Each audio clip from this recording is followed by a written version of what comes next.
Point gained, 2 dropped. Depends how you look at it, I guess.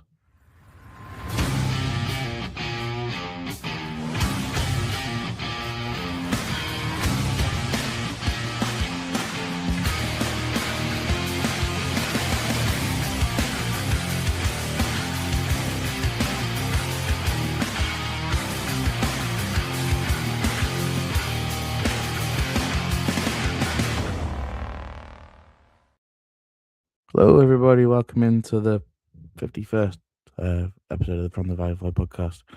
My name is Callum. I will be your host as always. Today we'll reflect on a very disappointing performance last night at the Hawthorns. But what may end up being a very valuable point come the end of the season.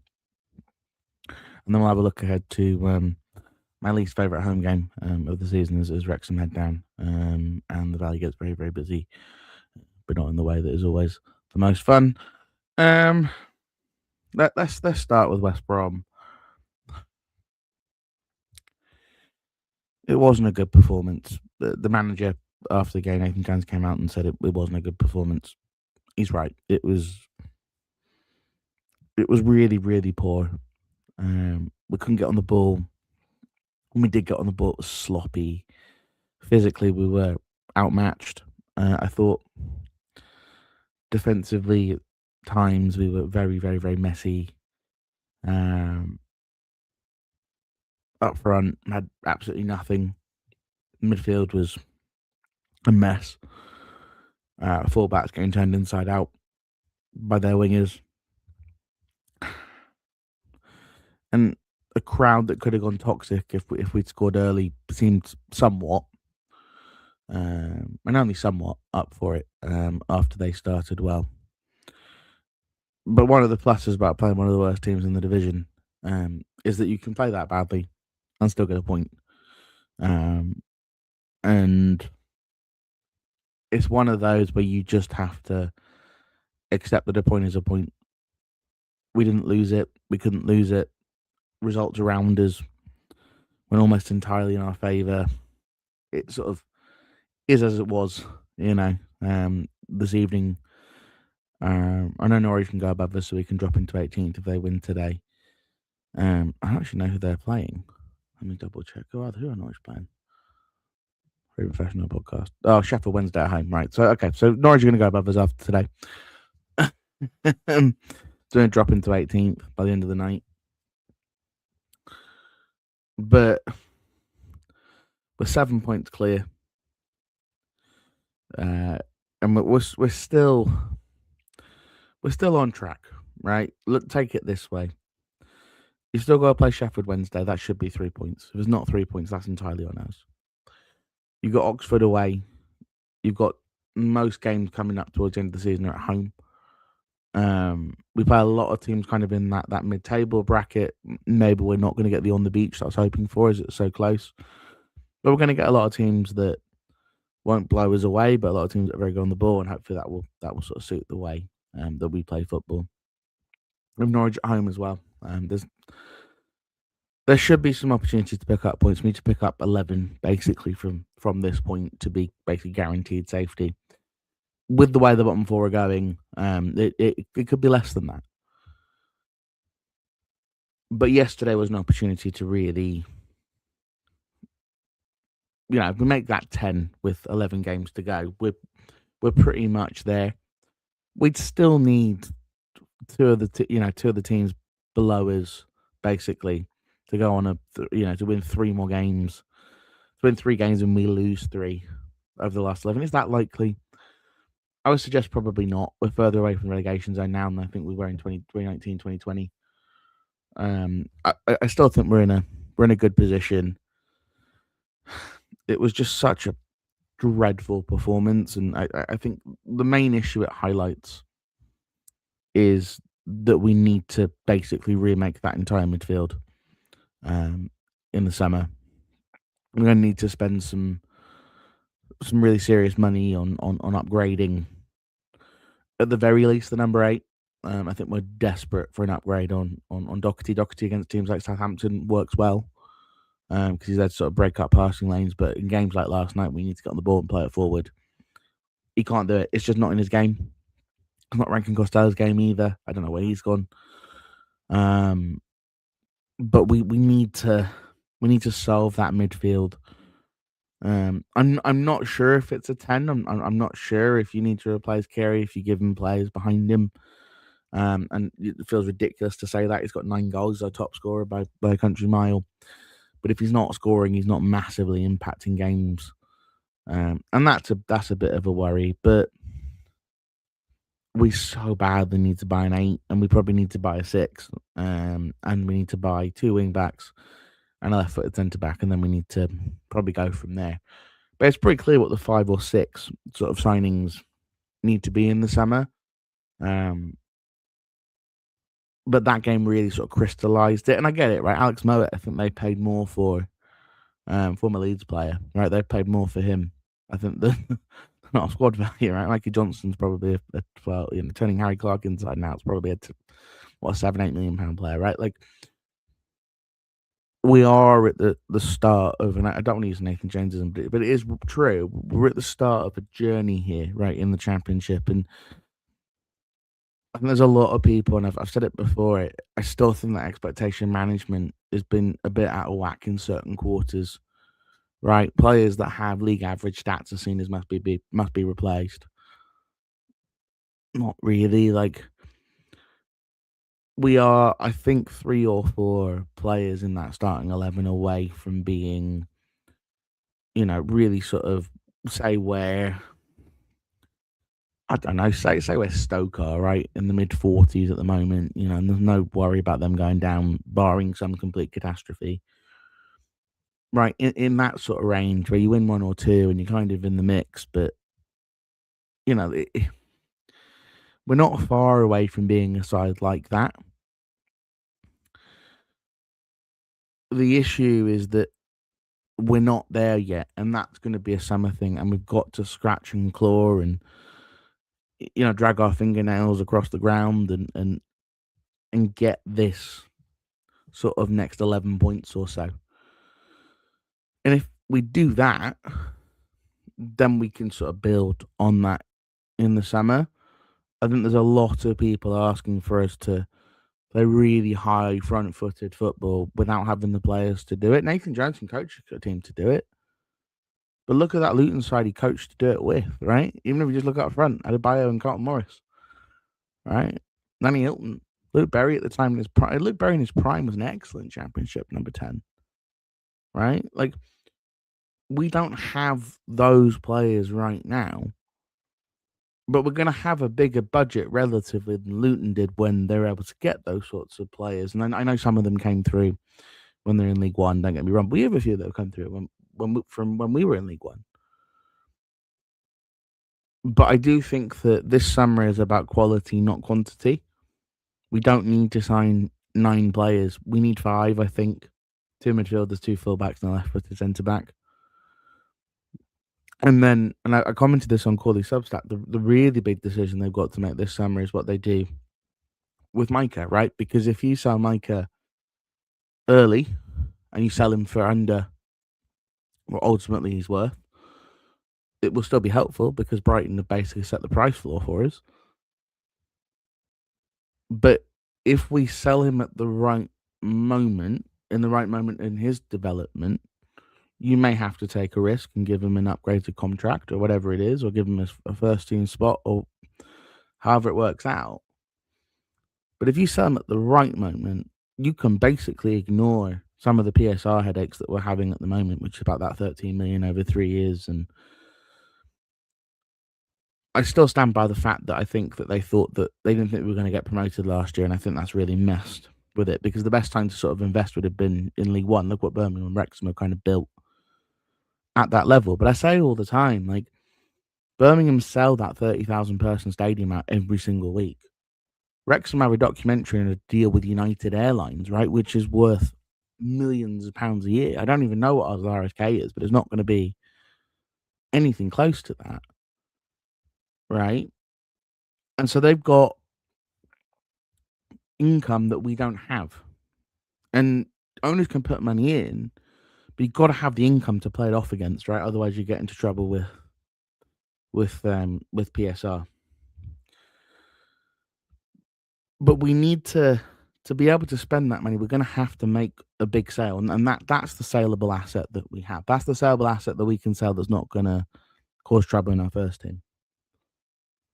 It's just how you make sure that you sell it. You sell the asset at the right time, the right price. That's the right move for him as a player. That's the right move for us as a football club, and maybe that's the summer, right? Maybe you say to him, "Hey, stay for 1 year, play in the championship. Let's see what happens." Right? We'll boost your wages by X amount. But that's such an important sale in terms of PSR, in terms of what we can do in the summer. But there's going to be a bigger budget, and it's going to be how we spend it, so we don't have nights like last night where we're being physically dominated. Like, because we were physically dominated last night against Pompey. They played nice stuff. They played it around. I still think that was a bad night at the office yesterday. I think that West Brom genuinely had more about it, and maybe that was them trying to save the manager or whatever it is. I don't know, right?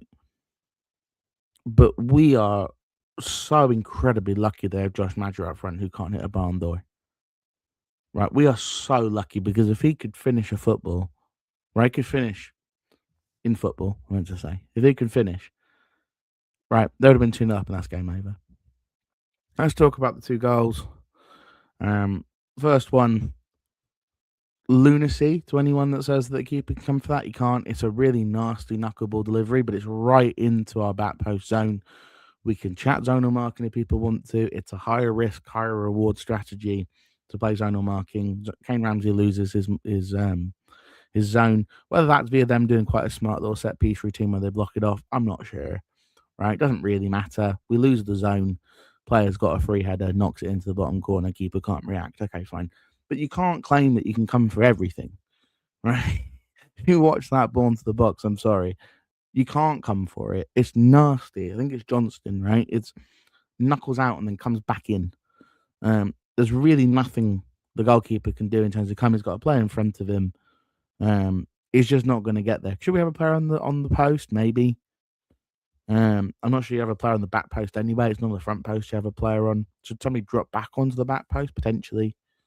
But normally that's Ramsey that does. He's just dropped the ball into the one spot where the keeper can't come and the player can't mark. I know there will be people listening who would say, just man up, man to man marking. I get it. I do get it. I personally, I'm not sure I love zonal marking, but the way that teams attack nowadays almost forces you into it because they sort of attack a zone rather than attacking a player, unless you've got one, unless you've got like a Jack Payne out there, they're going to just try and sort of get on top of. Our goal, Kane Ramsey makes up for it. That is a beautiful ball. Lyndon Dykes, lovely first touch, takes it through, knocks it underneath the goalkeeper. Why they're trying to play the offside there, I do not know. However, special credit to Fevrier for the Olympic style dive he does to get himself out of the way of the ball. But Ramsey's ball takes 2 or 3 players out. Dykes is clear on goal, and he does what a season forward should do and slots it in. Brings up a question of what happens next with Lyndon. I think that we would be mad not to offer him a contract. It didn't sound like in the interviews I heard with him, with Corley and Mendes and through the club channels, that he doesn't want to stay. I think it's probably just going to be, is there going to be another offer or whatever it is. But his family's spent a lot of time in London with his time at QPR. Maybe he's happy back down here. I'm not 100% sure, but he will start for Nathan Jones. He's a Nathan Jones type forward. Doesn't work with him and Liebe. We need to stop it. It did work against Leicester because of the specific makeup of those centre backs. I don't think it works normally. God knows what we're doing with £3.5 million and Charlie Callum just not even getting on the pitch at the moment. We've got another $5 million on loan. Even with a bigger budget, we have to get this window right if we do stay up. But look, West Brom couldn't finish their dinner. And that's why we've gotten a point out of that game. That one lovely ball from Ramsey and a good finish from Dykes. But I don't even know if we ground that point out the more I thought about it on the train home this morning. I think in many ways we got very, very, very lucky.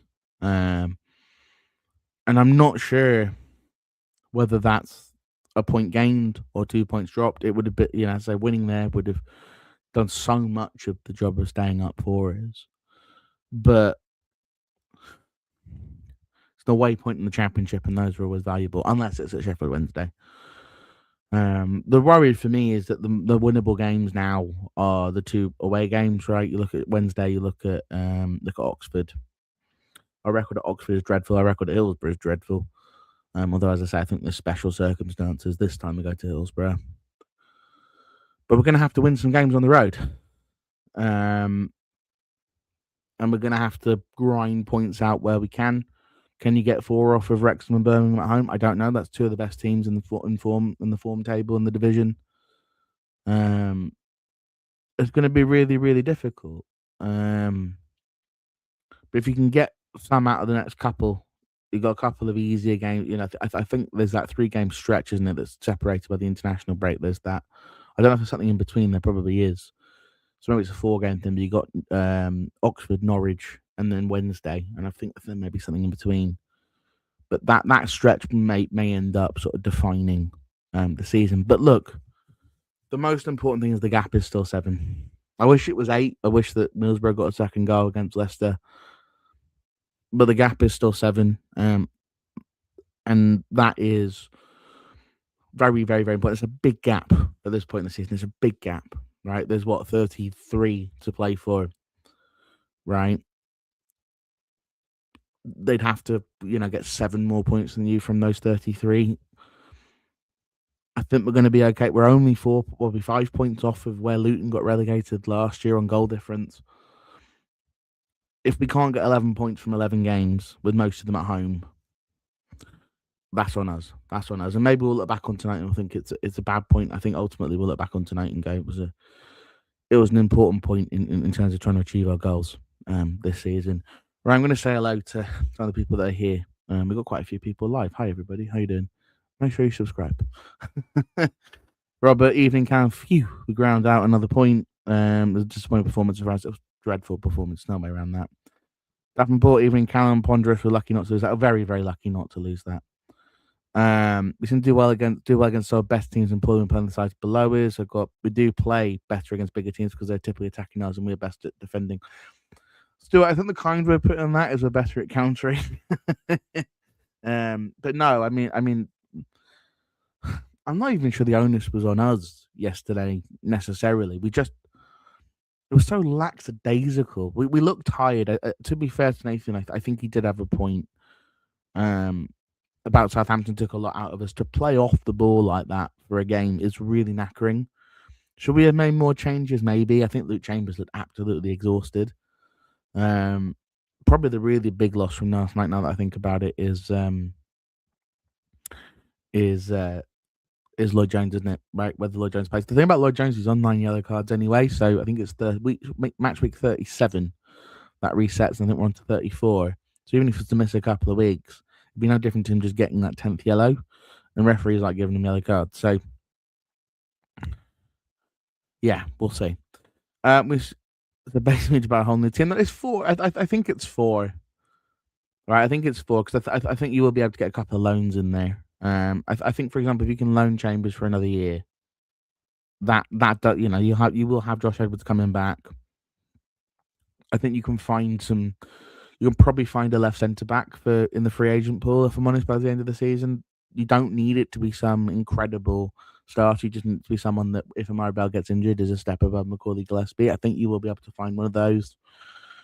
And you will have cash from selling players as well, right? Because Gillespie, someone in League One will want to buy him. He's a good League One centre back, right? I'm sure someone wants to buy him. So there are other players that we let go that maybe haven't worked out for us, but seen as Championship players or players that fit different systems or have other managers that want them. So it's going to be a funky one. It's going to be a funky one. Imagine if we got his banjo. I think if you got his banjo lessons, Paul, let alone the actual banjo. We got lucky. We've been lucky a lot of times this season. They may say you make your own luck. I think you're absolutely right, Stuart. I think you're absolutely right, and I think that's definitely something.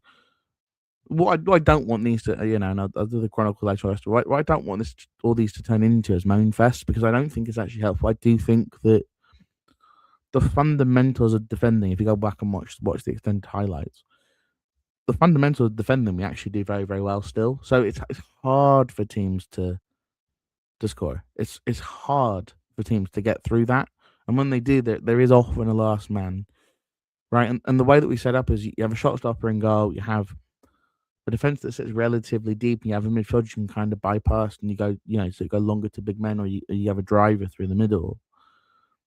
The issue is that teams are clocked on to that way of playing, and my worry at the moment is in the middle. We don't have someone that can change that. We don't. Cody can if he gets on the ball, but teams have started to double him up in the middle because they want you to play through Doc because you can't play through Doc. I think probably against Leicester and even against QPR they didn't do that, and that gave us the space to do it. It's going to be really interesting to see Coventry come back in because actually I thought he's been pretty good the last two substitute appearances. It definitely looks as if he's over whatever that knock was. Be interesting to see how he looks starting the game against Wrexham. But we do make our own luck. We work hard. We defend hard. I would disagree. And with you here, Tom, when you do you think players take it too easy? I don't think it's take it too easy. I think they've genuinely been knackered. I don't know what on earth what they were banging on about with the coach and the traffic and the. I get Nathan Jones' perfectionist. That to me came across a bit silly unless something has specifically happened. Are they magically going to stop the traffic? I get it. He doesn't like being late. None of us like being late. And it does mess with the preparation, but turned a bit of an excuse that one. I don't know if other people agree with me. I thought that was a little bit silly. There's definitely main concern. No Cody and Lloyd, so sure going to sit deep all game. Yeah, I don't have a problem necessarily with sitting deep against Wrexham. I mean, the thing with Wrexham is they got players on their bench that would start for us, and that's really the trouble. What made last night so frustrating is there's not a huge number of those West Brom players that you would take. Wrexham, there's a lot of them that you would take because they spent a lot of money and they've done a very good sort of squad building job. But I don't think that we can be this sort of front. And I know the manager are playing front footed, but front foot is very different to. I constantly hear we don't attack or we can't, right? We attack at this level and things like Southampton happen or Stoke happen or.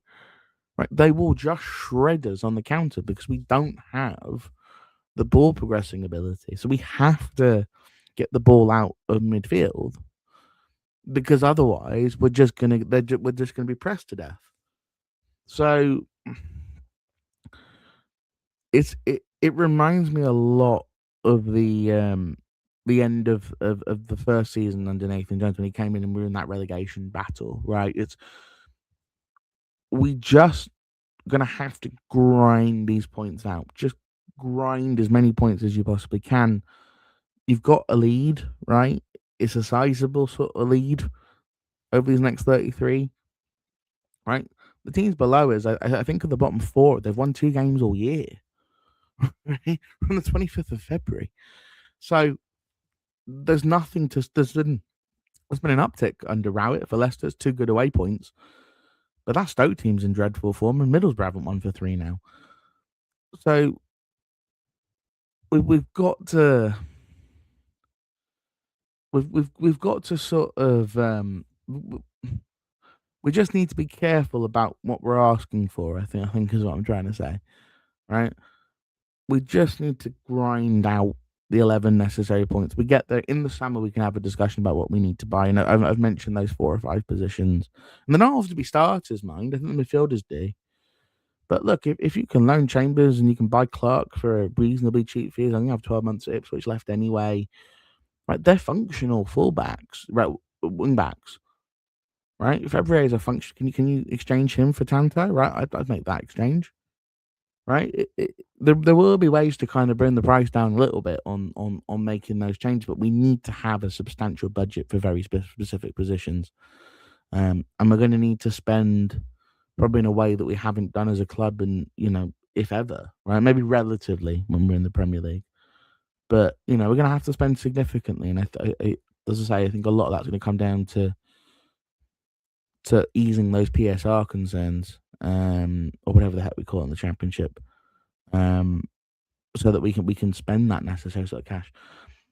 Teams have got the analysis down to a T, maybe taken by surprise. Cody's defensive midfielder, but yeah, I think you're right, Paul. I think we probably played Portsmouth. We played it one too many times. We played it the same way. Admittedly, I think all of us sat there and said we would have played the same team. So, but Pompey kind of got us on the hop, and they had the officiating. We had the officiating disaster class, which didn't help. And then we changed it a little bit for the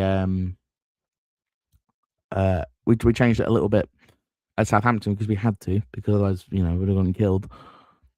And then we've gone back to it, and I think West Brom were probably ready for us to go back to it. It doesn't take a genius to work that out. And the fact their manager has just been sacked tells you that he's not a genius, which is just frustrating. It's just frustrating. Feels like when Kurtz's manager had a plan A and didn't want to adapt, Nathan's definitely the same.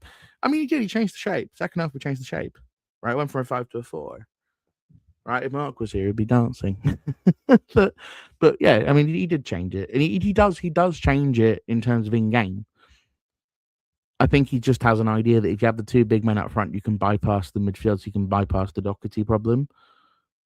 You can't, right? Dykes and Liban can be as good in the air as they want, but they're not good enough just to knock it straight down to Kerry. There's only one player trying to pick up the seconds, and that's the, I think that's causing real problems. Shall we chat Wrexham then, just really quickly again? I don't, these post-match shows at the moment aren't particularly long because there's not a heck of a lot that we're learning. I don't think anyone in that game was very good on our side. Dykes scored a goal, great. Ramsey made up for a mistake, great. Keeper came to a couple of things, didn't have much to do, really. Things considered, and we got quite lucky that they couldn't score rather than us doing a heck of a lot. The TC sub didn't work, which is disappointing because I thought that was going to be really, really necessary. I don't even know if that's necessary on TC. Again, as soon as he comes on, everyone just doubles up, right? And that's only having one pace outlet hurts. I think once Fevrier came on, it looked better because you had two pace merchants on the side. I think that's probably something to pay attention to. But in the 4, the defense didn't look quite right. I don't mind Bell playing as a left back in terms of him staying fixed. I think he can play as a left back as long as he's a full back. There's not that much extra space to cover than it would be being a centre back in a 3. But I don't think he's necessarily the most comfortable player there, and Sechenge's, Colin Sechenge's not quite 100% up to it yet, and I thought he showed quite a lot actually. I think once he kind of grew into the game, I thought, he had one got game saving block, I think, and I think we found a real player there. It's just about getting it, getting it right, getting it sort of set up, correct, getting the setup correct. Wrexham's going to be really, really difficult. Is it 20 points in their last 10? It's a really, really good side. They've got Caleb down on the bench, for goodness sakes. To talk, and they spent what, 4 million on him. That's more than our record transfer fee, right? That's a player that's an impact sub for them. They're definitely battling for the playoffs. I think George Johnson's come out of the team actually lately. But that's a really good team, right? It's a really good side. Sam Smith's an excellent forward. Not Sam Smith, sorry. It's Windass, an excellent forward. Yeah. So excellent. I mean, Viner, they signed from Bristol City's on their bench. Right? So you're starting for Bristol City week in, week out, and they're in the playoffs. The goalkeeper, I think, is probably the one place where you might be able to get some luck. But the last time we played him, he the win saving save. So he played very well against us. Though if Tanto could have finished his dinner, we would have gotten something at Wrexham. But it's going to be really, really tough. It doesn't help us when we play them. I don't think the crowds, the home crowd's going to look like there's quite a few people there. It's not going to feel like there's quite a few people there. You have a lot of people there just to see Rex in the documentary, whatever it is. But we've matched up with them, other than the 3-0 when we had injuries everywhere and it was all a bit of a mess. We've matched up with them every time we played them. It's not like we've been, summarily outplayed.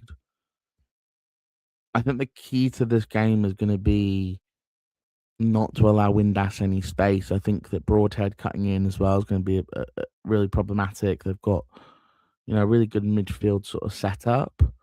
Centre backs are good.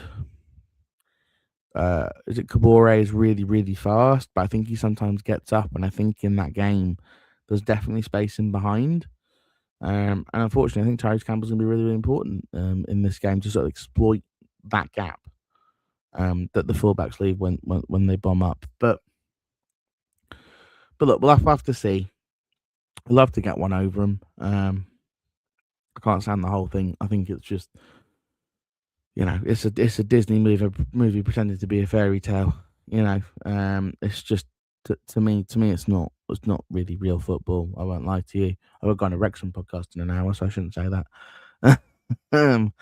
But to me, it's not. It's not how I'd want to build a football club. But they've done incredible things for that club, and they've done incredible things for the local area in Wrexham. And you can't take that away from them. They're often at games. They've brought a lot of visibility to the EFL as well, and you see the growing American audience. Would our owners have bought us without that sort of inspiration? I don't know. But there's so much to talk about. There's so much to sort of to say. But I think we need to kind of get to the end of the season before we can sort of have those conversations about the next steps. If you ask me now, do I still think we're going to stay up? Yes, I do. And I still think we're going to stay up reasonably comfortably. But that does feel like a missed opportunity last night, and a missed opportunity kind of, in fact, entirely of our own making. After Wrexham, we do have a full week before Birmingham, and then we go to Middlesbrough on the Tuesday again. So we still got, is that our second to last Tuesday?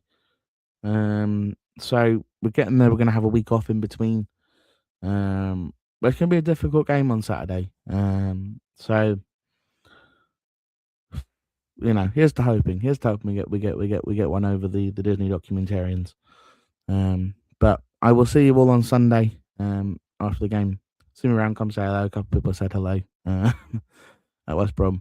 But until next time, we'll see you. Have a good rest of your night. I'm hosting the Chronicles later. I'm on the it's Fearless and Devotion pod. If anyone wants to hear me talking to a bunch of Wrexham fans at 7:40 beforehand. But I will see you all on the Chronicles, and I will see you all on Sunday.